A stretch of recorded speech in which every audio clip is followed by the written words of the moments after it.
네, 우리가 지난 주일에 디모데전서 1장 말씀을 살펴보았습니다. 오늘은 디모데전서 마지막 6장 말씀을 살펴보고자 합니다. 그러니까 일주일 만에 이 디모데전서가 끝나는 겁니다. 그러니까 하루에 여러분들이 한 장씩만 읽었으면은 디모데전서를 다 읽으신 거예요. 네, 6장밖에 안 되니까. 자, 모든 과정이 다 중요하지만 특히 사람은 언제가 중요하다고 합니까? 처음과 끝이 중요하다, 그렇게 이야기를 합니다. 우리가 책을 읽을 때도요, 일단만 책을 읽기가 참 힘들면 이 책에서 무엇을 이야기하는가라는 것을 알려면 처음 부분과 끝 부분을 읽으면 이 책은 이런 이야기를 하려고 하는구나 라는 것을 우리가 알 수가 있습니다. 지난 주에 디모데전서 1장에 우리 설교 기억나십니까? 뭔 소리를 했는지 디모데전서를 했어요, 창세를 했어요, 이런 표정인데 디모데전서 1장에서 지난주에 설교가 바른 교훈과 다른 교훈에 대해서 제가 말씀드렸습니다. 1장 1절에서 2절 보면요, 다른 교훈을 가르치지 말며 신하와 끝없는 족보에 몰두하지 말게 하라, 이렇게 제가 지난주에 디모데전서 1장에서 말씀을 했습니다. 근데 디모데전서를 마치는 6장에서도 똑같이 다른 교훈에 대해서 말씀하고 있다는 겁니다. 그러니까 결국은 디모데전서에서 하고자 하는 이야기는 뭐냐면 디모데전서 1장에서 다른 교훈, 디모데전서 6장에서 다른 교훈. 그러니까 바른 교훈을 쫓아야지 다른 교훈을 쫓으면 안 된다라고 하는 것이 디모데전서의 핵심 내용이라고 하는 겁니다. 자, 오늘 3절 말씀을 다 같이 한번 읽어보도록 하겠습니다. 3절 다 같이 읽겠습니다. 시작. 누구든지 다른 교훈을 하며 다른 말, 곧 우리 주 예수 그리스도의 말씀과 경건에 관한 교훈을 따르지 아니하며. 자, 6장에서 보니까 바른 교훈과 다른 교훈이 나오고 있는데, 바른 교훈은 예수님의 말씀이고 경건에 관한 교훈입니다. 그러니까 예수님께서 가르치신 말씀과 예수님에 대한 그 말씀이 바른 교훈입니다. 그리고 경건에 관한 교훈이라고 하는 건요, 우리가 어떻게 경건하게 신앙생활을 할 수 있는가라고 하는 것이 바로 경건에 관한 교훈입니다. 그런데 반대로 다른 교훈이라고 하는 것은 지난주에 말씀드린 대로 이 당시에 가장 유행했던 것이 이단이 영지주의지 않습니까? 그리고 교회 안에 들어와 있는 유대교 율법주의였습니다. 즉 다른 교훈이라고 하는 것은 뭐냐면 예수님의 가르침이 아니고 믿음을 방해하는 것, 이것을 가지고 다른 교훈이다라고 말씀을 한다는 겁니다. 그러니까 디모데전서 1장과 오늘 디모데전서 6장에서도 바른 교훈을 따르지 않고 다른 교훈을 따르는 자들의 특징이 있었습니다. 지난주에 다른 교훈을 따르면 무엇을 일으킨다 그랬습니까? 네? 다른 교훈을 쫓으면 지난주에 그죠? 그런 것을 했나? 이런 표정인데요. 분열이 일어나고 다툼을 일으킨다 그랬지 않습니까? 오늘 여기 4절과 5절 말씀도 보면 똑같이 말씀하고 있습니다. 4절과 5절을 읽어보도록 하겠습니다. 시작. 그는 교만하여 아무것도 알지 못하고 변론과 언쟁을 좋아하는 자니 이로써 투기와 분쟁과 비방과 악한 생각이 나며 마음이 부패하여지고 진리를 잃어버려 경건의 이익에 방도로 생각하는 자들의 다툼이 일어나느니라. 그러니까 다른 교훈을 따르는 자들의 특징은 교만하다 그랬습니다. 그러니까 아무것도 알지 못하고 자신이 알고 있다고 생각해서 변론하고 그리고 언쟁을 좋아한다는 겁니다. 그리고 다른 사람들과 늘 싸운다는 거예요. 여기서 변론과 언쟁을 좋아한다. 여기서 이 좋아한다는 원문으로 따지면요, 병들었다라고 하는 그런 의미를 가지고 있습니다. 그러니까 병적으로 집착하는 것은 뭐냐면 다른 사람과 분쟁을 일으키고 다른 사람과 싸운다는 거예요. 다른 교훈을 쫓는 사람들은. 그리고 또 3절에 바른 말이라고 했는데 이 바른은 어떤 뜻을 가지고 있냐면요, 건강하다라고 하는 뜻을 가지고 있어요. 그러니까 바른 교훈을 쫓으면 그 사람이 이 육체적인 건강을 이야기하는 것이 아니라 영과 정신이 건강해지는 거고, 다른 교훈을 쫓으면은 영과 정신이 어떻다는 겁니까? 마음이 병이 든다는 거예요. 자, 그러면 여기서 다른 교훈을 따른 자가 얻게 되는 결과가 무엇이냐? 우리 4절과 5절에 보니까 뭐라고 말씀을 하고 있냐면요, 투기한다 그랬습니다. 투기. 이 투기라는 건 뭡니까? 시기하고 질투하는 거잖아요. 그죠? 그 다음에 두 번째는 뭡니까? 분쟁이라고 이야기를 하고 있습니다.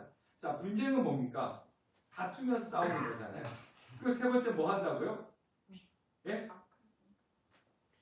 비방이지 않습니까? 4절 보니까 첫 번째는 투기, 두 번째는 분쟁, 세 번째는 비방. 비방은 뭡니까? 서로 상처 주고 공격하는 거예요. 이게 비방이지 않습니까? 그 다음에 네 번째는 악한 생각인데 이거는 미움과 원망을 키우는 거고요. 마지막으로 가서 뭐를 일으키느냐? 5절에 다툼을 일으킨다. 그러니까 서로 편에 대해서 갈라지는 것을 이야기를 하고 있는 겁니다. 그러니까 다른 경우를 쫓으면은 결국 시기하고 분쟁하고 그리고 다투어서 갈라진다는 거죠. 근데 이것이요, 내 저 사람과 개인의 문제라면은 좀 그래도 덜 할 수 있지만은 이 교회는 공동체지 않습니까? 이 교회가 바른 교훈을 쫓지 아니하고 예수 그리스도의 말씀을 쫓지 않고 다른 교훈을 쫓으면은 교회 안에서 분열을 일으키고 결국 교회가 갈라지게 된다는 것입니다. 그러니까 이 분열되는 이 모습을 결과를 나타낸다는 거죠.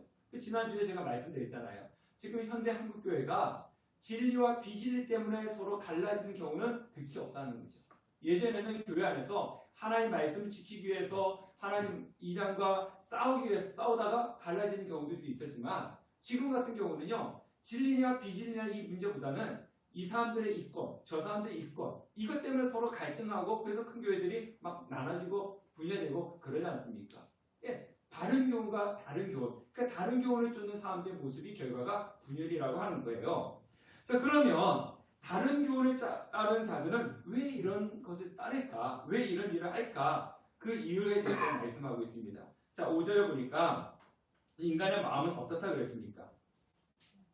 예? 인간의 마음은 부패하여 지고. 자, 이 부패하다는 것이 뭐냐면요, 사람의 마음은 뭐가 있냐면 죄성이 있다는 거예요.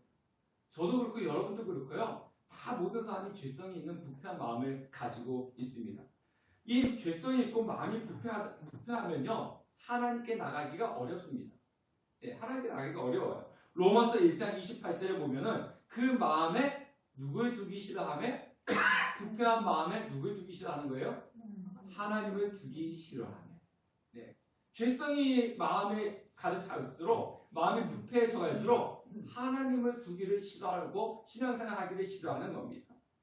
그러면 우리가 다른 교훈에 빠지지 않는 법은 오직 하나입니다. 바른 교훈을 쫓으면 돼요. 여러분들 그 위조 집회 이렇게 감별사들 있잖아요. 네, 위조 집회 감별사들이 어떻게 그 연구를 하신지 압니까? 위조 집회를 딱 갖다 놓고 아 이거는 여기 잘못됐어 여기 잘못됐어 이렇게 하지 않는다는 거예요. 왜?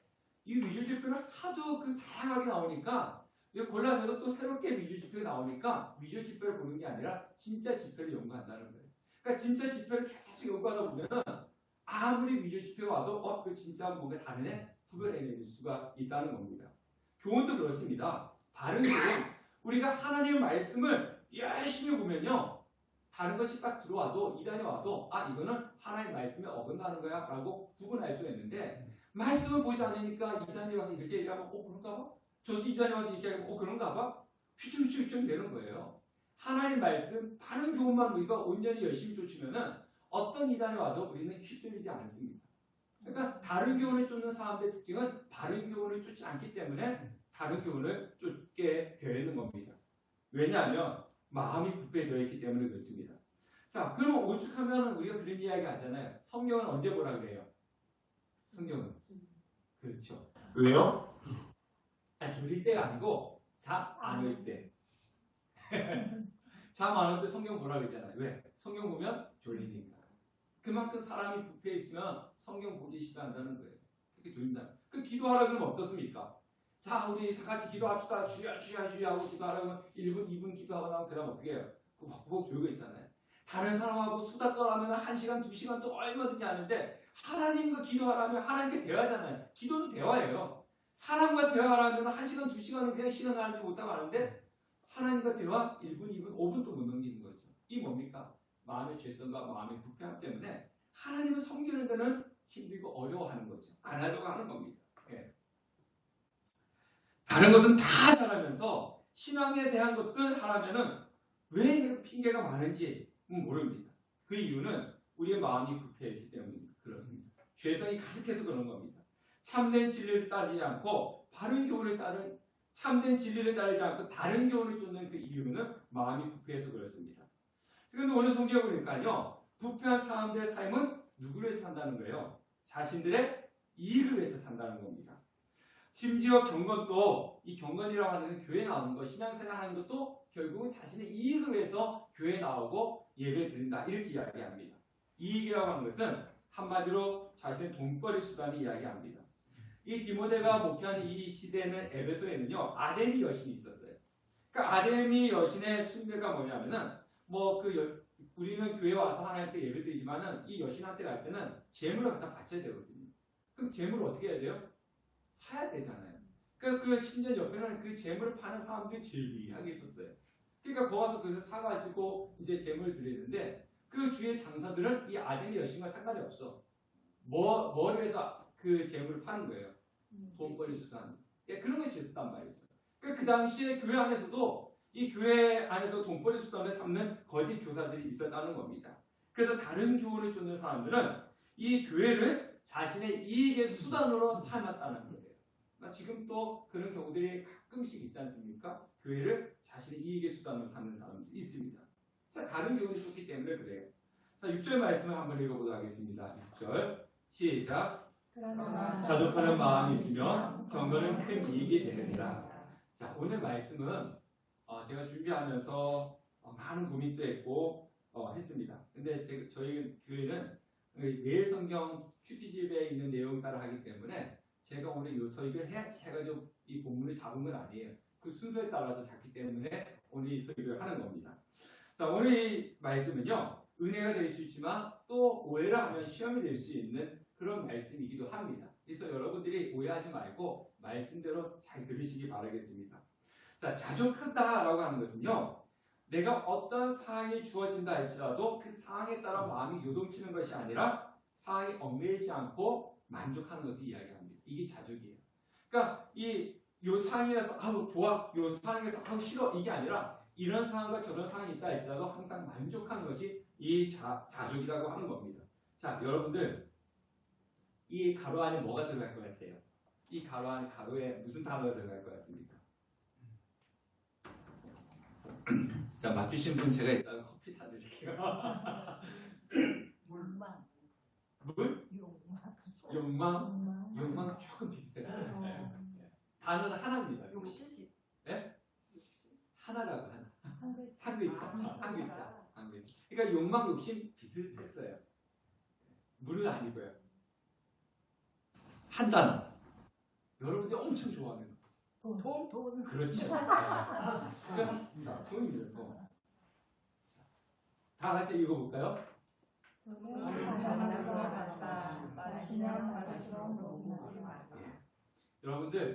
여러분들은 돈이 얼마 있으면 만족할 것 같습니까?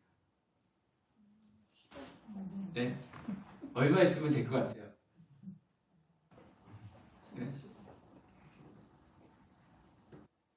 인간이 돈에 대한 욕심은 끝이 없어요. 우리가 천만 원 있으면 좋겠다. 아닙니다. 1000만 원 생기면 1억이 이야기하고 1억이 생기면 10억이 있으면 좋겠다. 그래요. 그래서 돈은 끝이 없는 거예요. 그래서 여기 있는 것처럼 돈은 바닷물 같은 이 바닷물 마셔보셨어요? 목이 마르다고 바닷물 안 마시잖아요. 네. 계속 마시고 싶은 것처럼 돈이라고 하는 것은 그렇다는 겁니다. 자, 우리가 만약 이만큼의 돈이 있으면 좋겠다 거기에 만족하다면요 성경에 뭐라 얘기하고 있냐면 먹을 것과 입을 것이 있으면 족한 줄 여기라. 우리는 먹을 것과 입을 것이 있으면 이미 우리는 만족해야 되는데 만족하지 못하지 않습니까? 그래서 쉽게 말하면 100만 원 있으면 1000만 원 있으면 좋겠다. 근데 1000만 원 있으면 더 있으면 좋겠다. 이처럼 돈이라는 욕망은 끝이 없는 겁니다. 자, 제가 이제 여름에 성경 공부할 때 잠깐 이야기를 했는데요. 왕이 이발사가 있었습니다. 이 왕의 머리를 손질할 수 있다는 것은 큰 영광이잖아요. 그리고 왕의 머리는 자, 앞에 보세요. 왕의 머리는 아무나 가서 할 수 있는 것이 아니에요. 실력 있는 좋은 사람이 가는 거지 않습니까? 그래서 이 왕의 이발사는요. 항상 자신이 왕의 이발사라고 하는 것에 자부심이 있었고 행복했어요. 그래서 어느 날 왕의 머리를 손질하고 집으로 돌아가는데 이런 소리가 들리는 겁니다. 황금단지 7개를 갖고 싶지? 내가 잘못 들었나? 그래서 길을 이렇게 훑어봤어요. 또 길을 걸어가고 이제 똑같은 소리가 들리는 거예요. 황금단지 7개를 갖고 싶지? 그래서 나 갖고 싶어. 그랬더니 그 소리가 저기 가서 좀 파봐. 그래서 딱 파니까 진짜 황금단지가 딱 나오는 거예요. 뚜껑을 딱 여니까 그 안에 황금이 가득 있는 거예요. 이게 뭐야? 또 옆으로 파보니까 또 있는 거예요. 그래서 6개까지 다 팠는데 6개 안에 다 황금이 가득 찼어요. 마지막 거 팠어요. 현금을 딱 일곱 황금 단지 일곱 마지막 거 7개를 팍고 딱 뚜껑을 열어보니까 그 안에는 황금이 반밖에 안 차 있는 거예요. 이 사람이 여기 집에 갖고 갔어요. 기분이 좋았을까요? 안 좋았을까요? 네, 왜 안 좋았을까요? 그렇죠. 반이 부족해서. 반이 부족해가지고 기분이 언짢았어요. 그래서 이 반을 채우기 위해서 자기가 가지고 있는 전답을 다 팔아서 황금으로 갖다 집어넣었지만 채워지지가 않았어요. 그래서 이제 어느 날 또 왕이 머리에 손질하고 이렇게 얼굴에 근심된 모습을 탁 갖더니 왕이 묻더란 겁니다. 왜 무슨 일이 있니? 이렇게 물으니까 아닙니다. 아무 일 없습니다. 라고 대답하니까 임금이 그렇게 묻더란 겁니다. 너 황금 단지 7개 있지? 이렇게 묻더란 겁니다. 그래서 이 발사가 깜짝 놀라가지고 아니 그거 어떻게 아셨습니까? 라고 하니까 임금이 껄껄 웃으면서 나도 한때 그 황금 단지 7개를 가지고 있었어. 그런데 그거는 도깨비 장난이야. 거기는 그 말을 쓰려고 하는 순간 다 없어지고 사라져버려. 이런 이야기를 하더라는 겁니다. 자, 제가 오늘 말씀에 여러분들의 오해가 없길 바랍니다. 교회에서 헌금 이야기하고 돈 이야기하면 교회에서 돈 이야기한다고 꼭 그렇게 이야기를 하고 시험에 들었니? 막 교회 가는데 왜 돈 얘기해? 막 이렇게 이야기하시는 분들이 있어요. 그래서 제가 오늘 다시 한번 말씀드리지만은 여기에 오해가 없기를 바랍니다. 사람들은 이렇게 이야기합니다. 지금 나의 상황이 안 좋으니까 내가 돈을 벌어서 형편이 좋아지면 하나님께 헌금하고 어려운 이웃을 도와줄게. 대부분 이렇게 이야기를 합니다. 하지만 그렇게 말하는 사람 치고는 나중에 돈 많이 벌었다 해가지고 하나님께 헌금하고 이웃 도와준 사람 본 적이 없어요. 네. 그 이유를 제가 알려드릴게요. 예를 들어서 나의 수입이 10만 원을 생각해 보십시오. 한 달 수입이 10만 원이에요. 그럼 11조 얼마 내야 되죠? 10,000원 내야 되죠. 네. 그러면 이 10,000원이 큰 돈일 수도 있고 작은 돈일 수도 있어요. 그러면 내가 여기서 이 10만 원을 벌 때 11조를 10,000원 드리는 사람은요, 그 돈을 10,000원을 볼까요? 11조에 드리는 10,000원을 볼까요? 아니면 드리고 난 9만 원을 볼까요? 9만 원을 봐요. 작은 돈이잖아요. 또 이 같은 내가 어떻게 생각해? 그죠? 그래서 그 10,000원을 못 드리는 거예요. 근데 이 사람이 돈을 많이 벌어가지고 1,000만 원이 됐어요. 1,000만 원, 한 달 수입이 1,000만 원이에요. 저와 여러분들이 한 달에 수입이 1,000만 되기를 예수님으로 축원합니다. 아멘. 뭐야, 아내 항의 집사 축원합니다. 네. 아멘. 네. 자, 여러분들이 1,000만 원 벌면 11조 얼마 드려야 돼요? 100만 원 되죠. 그럼 이때는 돈을 뭘 봅니까? 내가 가지고 있는 900만 원 봅니까? 내가 갖고 있는 900만 원 안 봐요. 뭘 봅니까? 하나님께 드리는 돈 100만 원 봅니까? 그러니까 100만 원이 얼마 큽니까? 못 드리는 거예요. 그러니까 이렇게 되면 또 뭐예요? 내가 가지고 있는 9천만 원을 보는 게 아니에요. 하나님께 드리는 1,000만 원을 보는 거예요. 이 큰 돈을 내야 되니까 못 내는 거예요.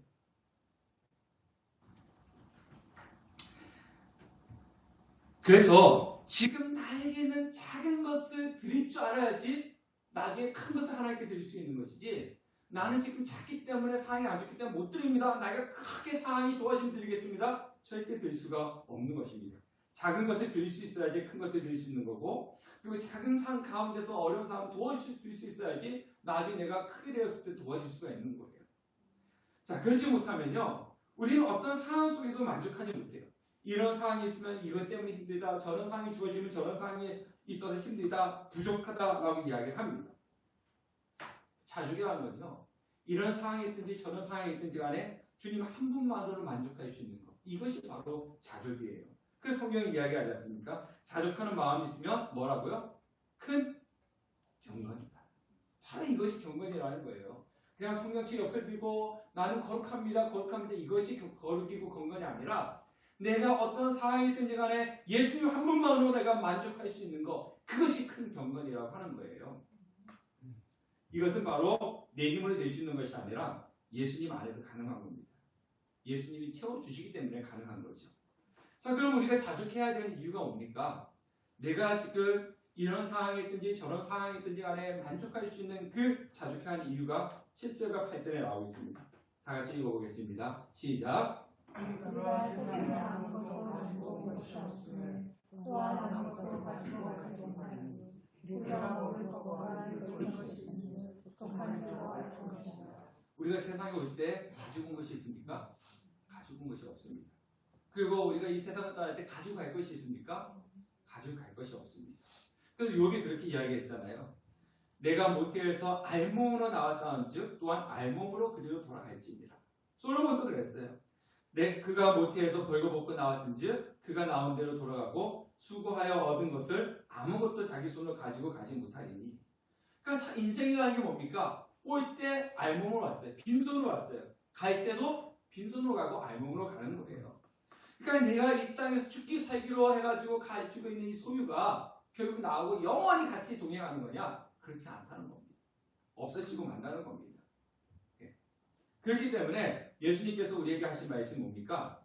보물을 땅에 쌓아두지 마라. 왜?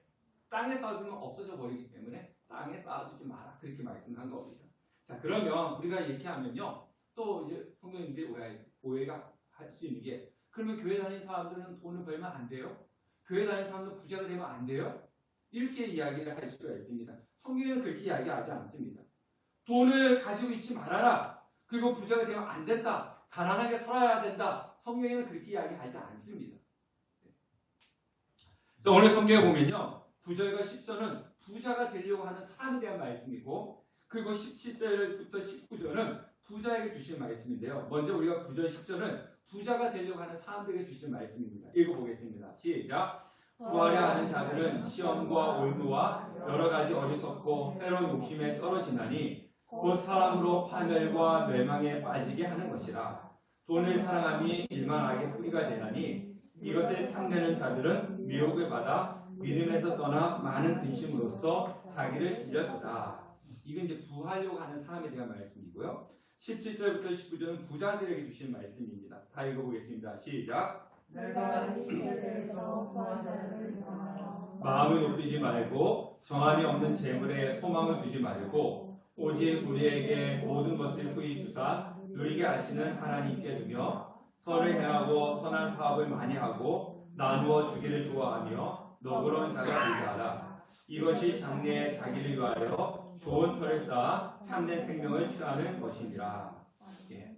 자, 9절부터 10절까지는 부자가 되려고 하시는 사람들에게 주시는 말씀이고요. 17절부터 19절은 부자들에게 주시는 말씀인데 여기는 공통점이 있어요. 우리가 여기 17절 말씀을 한번 보세요. 17절 말씀 보면 정함이 없는 재물에 소망을 두지 말고, 또 우리가 앞에 9절과 10절 말씀, 9절과 10절 말씀에 10절을 보니까 어떤 사람이 나옵니까? 10절에 돈을 사랑하니. 그러니까 10절에 돈을 사랑하니 17절에 정함이 없는 재물에 소망을 두지 말고, 여기를 보면요. 돈 자체에 문제가 있다는 것은 아니에요. 돈 자체에 문제가 있지 않습니다. 돈은 문제가 없습니다. 근데 문제는 뭐냐면요. 돈을 사랑하는 거예요. 돈을 사랑하는 거. 자, 생각해 보십시오. 돈 그 자체로 가치가 있습니다. 여러분들 돈 좋아하시죠? 저도 좋아합니다. 교회도요. 돈이 있어야지 임대료도 내고, 돈이 있어야지 간식도 사고, 돈이 있어야지 돌아가는 거예요. 그러니까 돈 자체는 문제가 안 되는 거예요. 부자가 되는 것도 문제가 되는 것은 아닙니다. 그런데 문제는 뭐냐면 돈을 사랑한다라고 하는 것은 뭐냐면 내 마음이 어디가 있다는 거예요. 돈에 가 있다는 거예요. 그리고 정함이 없는 재물이다라고 했는데 이 재물이라고 하는 것은 불확실하다는 겁니다. 내가 지금은 이만한 돈을 가지고 있지만 이 돈이 언제 어떻게 없어질지 모른다는 거예요. 그래서 정함이 없다라고 하는 겁니다. 자, 이런 것에 마음을 두지 마라. 이렇게 말씀을 하고 있는 거죠. 우리 지난 주일에 가을 야외를 갔잖아요. 제가 팔당 근처를 이렇게 지나가고 있었는데 팔당역 주변에는 이제 자전거 성지예요. 그죠? 거기 자전거 도로도 이렇게 지나가고 또 이제 자전거 사시는 분들이 거기서 쉬기도 하고 또 도장하는 거 수리도 하고 그러면서 잠시 머무는 곳입니다. 오늘은 날씨가 별로 안 좋았는데 지난주 날씨가 너무 좋았어요. 그래서 우리가 쭉 팔당역 근처를 지나가고 있는데 자전거 타시는 분들이 되게 많이 있었어요. 그때 차를 같이 타고 가던 한 교사님이 이런 이야기 하더라고요. 목사님, 저 사람들은 시간이 많은가 봐요. 이렇게 이야기하는 거예요.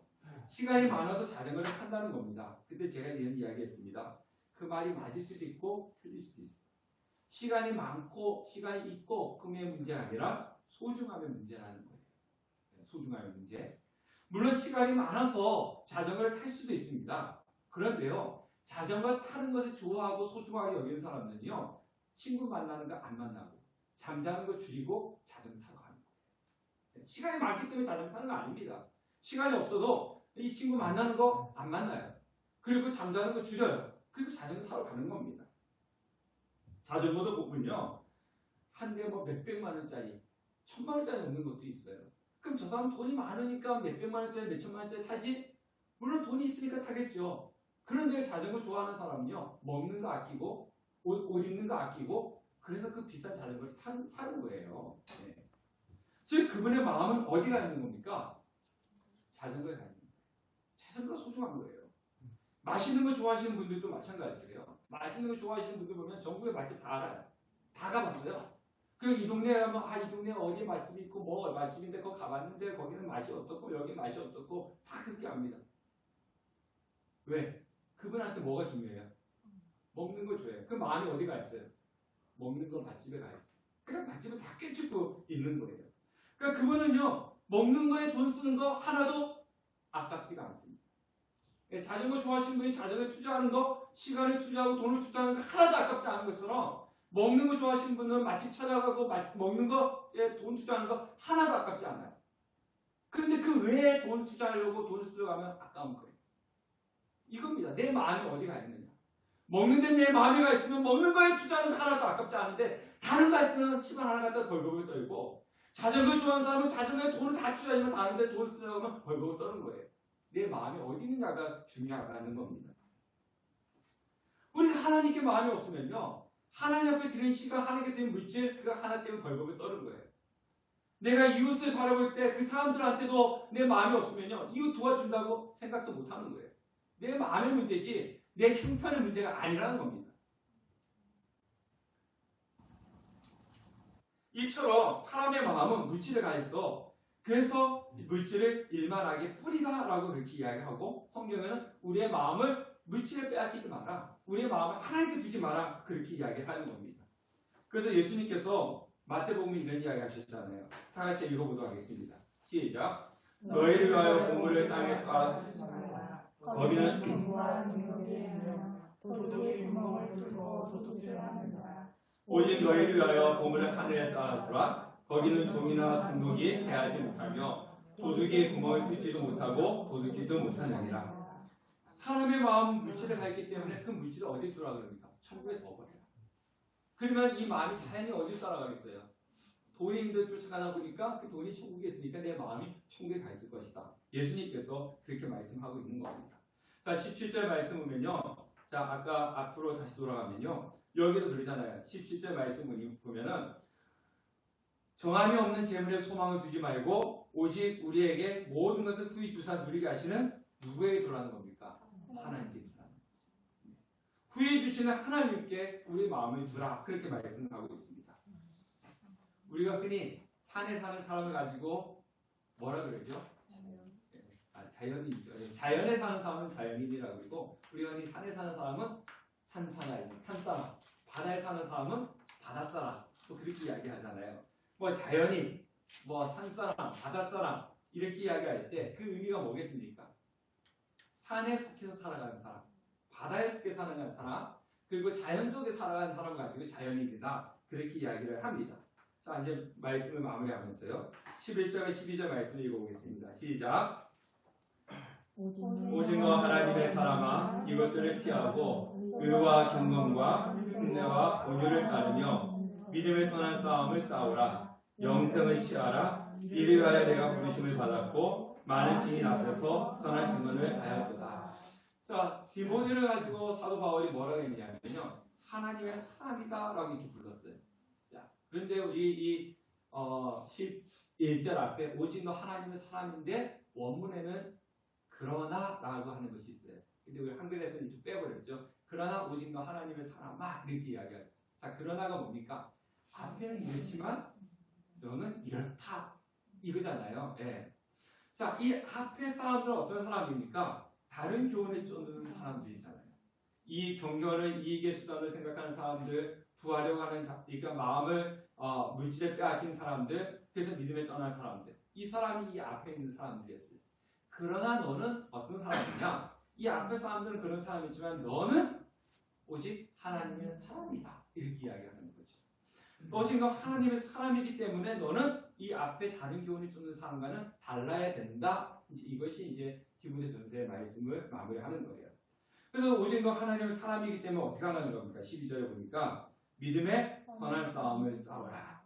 자, 그러면 오직 너 하나님의 사람은 1차적으로 디모데죠. 2차적으로 누구겠습니까? 디모데가 목회하고 있는 에베소 교회 성도들이고, 세 번째는 예수 그리스도를 믿는 저와 여러분들이 이야기하는 거예요. 우리 하나님께 속한 사람. 자, 우리 한번 읽어볼까요? 크게 시작. 하나님께 속한 사람. 자, 밑에는 여러분 이름을 집어넣는 거예요. 하나님께 속한 신비다. 두 번 해보겠습니다. 시작. 하나님께 속한 신비노. 하나님께 속한 신비노. 저와 여러분은요, 오직 너 하나님의 사람, 하나님께 속한 사람이라는 겁니다. 그렇기 때문에 어떻게 해야 되느냐? 이 앞에 것들을 피하고 다른 교훈을 쫓지 말고 하나님이 아닌 돈의 마음을 두지 말고, 그러면서 믿음의 선한 싸움을 싸워라, 이렇게 말씀하고 있는 겁니다. 진리를 지키기 위해서 싸움을 멈추지 말아야 된다는 겁니다. 싸움을 좋아하는 사람은 별로 없을 겁니다. 이 전쟁이라고 하는 것은요, 이거는 저와 여러분이 겪어보지 않아서 잘 모르지만은 어쨌든 지금 막 우크라이나하고 러시아 전쟁하고 있지 않습니까? 참혹하잖아요. 이 싸움과 전쟁을 좋아하는 사람은 없는데, 근데 피할 수 없는 싸움이 있습니다. 그것이 뭐냐면은 믿음의 선한 싸움이라고 하는 거죠. 자, 그리고 성경에서 보니까 믿음의 선한 싸움을 싸우라 그렇게 이야기하고, 또 뭐라 그럽니까? 영생을 취하라 그렇게 이야기하지 않습니까? 취하라고 하는 꼭 붙으라는 거예요. 영생을 내가 노력해서 얻는 건 아니지만 이미 수고한 영생을 꼭 붙들고 있어야 하는 거죠. 내가 이미 갖고 있는 믿음을 잃어버리지 않기 위해서 꼭 붙들고 있어야 하는 겁니다. 신앙과 믿음이 떨어지지 않도록 믿음의 자리에 꼭 서 있어야 하는 겁니다. 사랑하는 성도 여러분, 우리는 하나님의 사람입니다. 세상 사람이 아니라는 거예요. 하나님의 사람이신 옵니다. 하나님의 사람입니다. 그렇기 때문에 우리는 하나님의 사람이기 때문에 우리 마음을 세상의 그 어떤 것에 뺏기면 안 되는 겁니다. 오직 우리의 마음을 어디에 두어야 되냐? 하나님께 두어야 돼요. 하나님께 두어야 되고, 그리고 신앙과 믿음을 지키기 위해서 믿음의 싸움을 싸워 나가야 되고, 내 믿음이 떨어지지 않기 위해서 꼭 붙들고 있어야 된다는 겁니다. 그래서 노력해야 되는 거예요. 제가 항상 이야기했지 않습니까? 자, 이건 너무 놓으면 어떻게 되는 거죠? 떨어지는 거예요. 떨어지지 않기 위해서는 잡고 있어야 돼요. 우리가 믿음은 우리가 조금만 방심하면 어떻게 되는 겁니까? 믿음 떨어집니다. 네. 내가 오늘 믿음이 점수를 따져서 좀 죄송하지만 예를 들어서 내가 오늘 믿음이 90점이에요. 가만히 있는다고 해가지고 다음 주에 내 믿음이 90점이 됩니까? 안 됩니다. 떨어집니다. 그래서 믿음을 계속 올리기 위해서는 우리는 믿음의 선한 싸움을 싸워 나가야 되는 거예요. 말씀을 봐야 되고 기도해야 되고 우리의 마음이 하나님께로부터 벗어나지 않기 위해서 몸부림을 쳐야지만이 나의 믿음이 형상 유지가 될 수 있는 거고 나의 믿음이 성장해 나가는 것이지, 가만히 있는다고 해가지고 그대로 머물러 있지는 않습니다. 떨어집니다. 그 싸움을 싸워 나가야 되는 거예요. 왜? 우리는 어떤 사람이기 때문에? 하나님의 속한 하나님의 사람이기 때문에. 우리 함께하는 교회 성도님들은 신앙과 믿음을 지키기 위해서 이 영적 싸움을 늘 싸워가고 내 마음을 하나님께 두고 다른 것에 뺏기지 않는 우리 성도님 되시기를 주님의 이름으로 축원합니다. 네, 기도하겠습니다.